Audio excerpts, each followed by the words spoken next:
For many developers, there is a reassuring early milestone. Functional syntax produces a visually accurate web page. It creates a false sense of security. On the surface, the user interface appears perfect. Navigation bars sit in their assigned slots, sidebars align to the margins, and the main content areas scale cleanly across different screen sizes. But the visual interface is just a layer. Powering it is the Document Object Model, or DOM, the structural tree the browser actually reads to interpret what the page contains. This diagram compares the two layers. The left side displays a cleanly rendered modern web page. The right side shows the actual markup, a dense, uniform stack of generic div tags lacking any semantic differentiation. Without semantic meaning, developers rely on arbitrary class names and IDs as cosmetic crutches, forcing generic blocks of content into the correct visual positions through CSS alone. The failure is exposed when assistive technologies attempt to parse the site.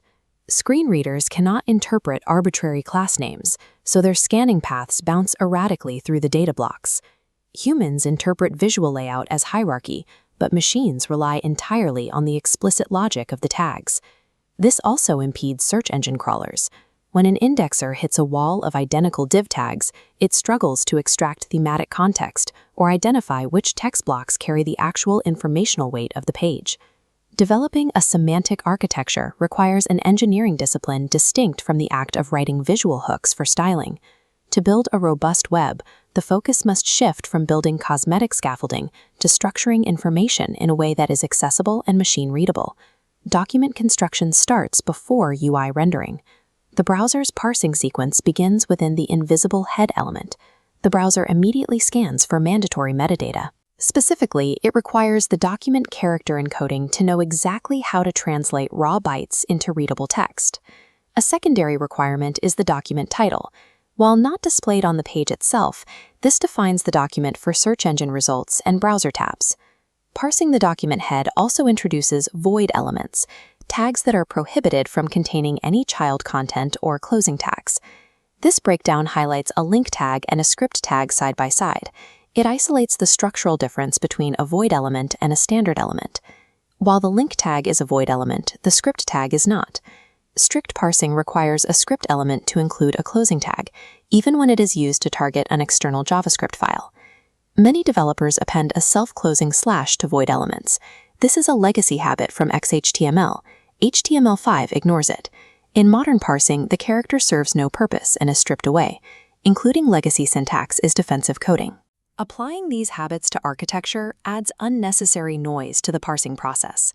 Mastering these initial parsing rules ensures the browser processes the foundational metadata exactly as intended, before the first pixel of the body is even read. Moving into the visible document body, negative constraints dictate how we evaluate navigational clustering. It is a common error to wrap every cluster of links, from social media icons to blog tags, inside a nav tag. The specification reserves the nav tag exclusively for major site-wide navigation architecture. It is an element of high structural weight, not a general wrapper for links. To determine if a link block qualifies for a nav tag, we apply the skip to accessibility test. This flowchart represents a screen reader's logic path. By utilizing a skip to function, the assistive technology can bypass a primary nav block to reach the unique content of the page immediately. Pagination arrays and blog tags are common false positives. While they contain links, they aren't the primary method for site traversal. Applying the logic test demonstrates why it fails. A user rarely needs a system command to bypass a list of 3 page numbers.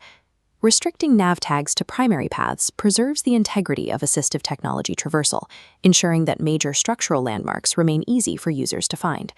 Content grouping presents similar issues. Often, developers replace generic div wrappers with section tags under the assumption that it makes the code more modern. The section tag has a specific semantic role. It is used for grouping explicitly themed content, typically a block that requires its own heading. The div tag remains the only acceptable generic wrapper. It is the correct choice for visual layout and grouping unrelated elements for styling purposes. Between these wrappers sits the main tag, which serves as the central semantic anchor of the document body. This hierarchical tree maps the DOM, positioning the main node directly beneath the body.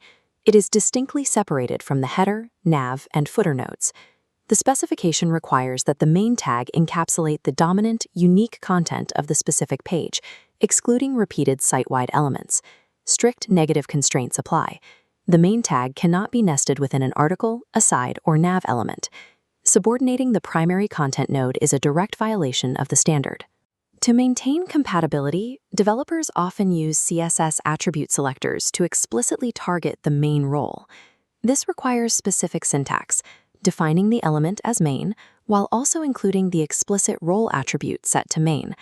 This redundancy ensures that legacy browser engines, which predate the HTML5 main element, can still correctly identify the page's primary content zone. Semantic elements possess inherent architectural weight. They exist to define structure for the machine, and should never be used solely as convenient hooks for styling.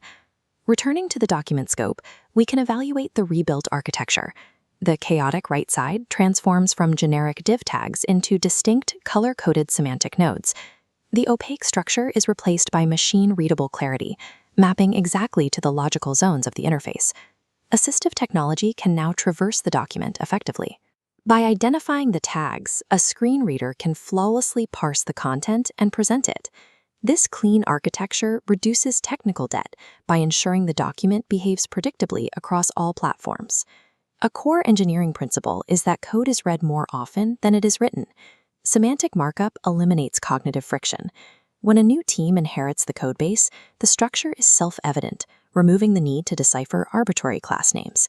This efficiency depends on adhering strictly to the W3C and WHWG standards, rather than relying on visual approximations.